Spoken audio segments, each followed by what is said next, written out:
Good evening and welcome back to our Star of the Month celebration of Rock Hudson, whose 100th birthday was yesterday, November 17. I'm Alicia Malone and I'm excited about tonight's lineup because we'll be watching some of Hudson's collaborations with director Douglas Sirk. Hudson once said that Sirk was like a father to him, and he was definitely important to his career, casting him in the role that transformed him into a movie star. From 1954, the film is Magnificent Obsession. Rock Hudson had previously worked with Douglas Sirk in Has Anybody Seen My Gal from 1952 and Tarzan, Son of Cochise from 1954. Mark Griffin, author of the Rock Hudson biography All That Heaven Allows, writes that the latter film was essentially a feature-length screen test for Sirk's next film, Magnificent Obsession, which had been, quote, painstakingly planned as Hudson's breakthrough. This was the second time the novel Magnificent Obsession by Lutheran pastor Lloyd Douglas was adapted into a film, and Universal Pictures released the first version in 1935, directed by John M. Stahl and starring Irene Dunne alongside Robert Taylor. Our version was produced by Ross Hunter, and the German-born Douglas Sirk was brought in as the director.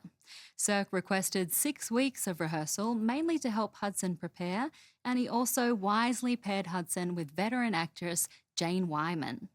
Hudson is Playboy millionaire Bob Merrick, who through a series of coincidental and tragic events becomes involved in Helen Phillips's life, she's played by Wyman, and along the way he discovers the meaning of selfless giving.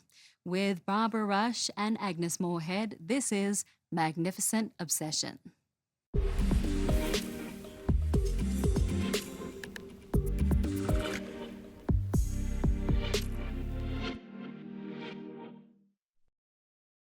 I love that movie. Magnificent Obsession gave Rock Hudson a chance to demonstrate his acting talent, and director Douglas Sirk, who recognized his potential, took him under his wing. As Sirk explained, at the time Hudson was, quote, considered a very bad actor. However, he was very eager to learn. His dream was to become a good actor, and I can say, not without pride, that I helped him become one.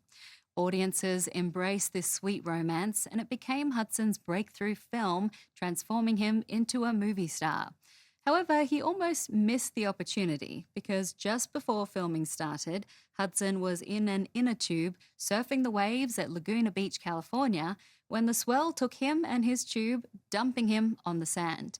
Hudson broke his collarbone, and doctors said he should be in traction, that it would take months to heal. Hudson worried that Universal wouldn't wait and would replace him with the likes of Tony Curtis, but the studio stood by Hudson and he ended up filming the movie with a broken clavicle. I had a figure-8 bandage on and it crisscrossed around my back, Hudson said.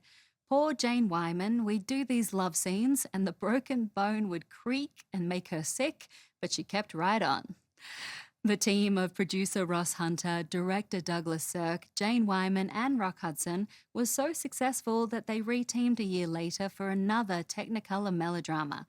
That's coming up after the break, so don't go anywhere. Next on TCM, All That Heaven Allows, then Written on the Wind, and later, The Tarnished Angels. Rock Hudson earns his wings tonight.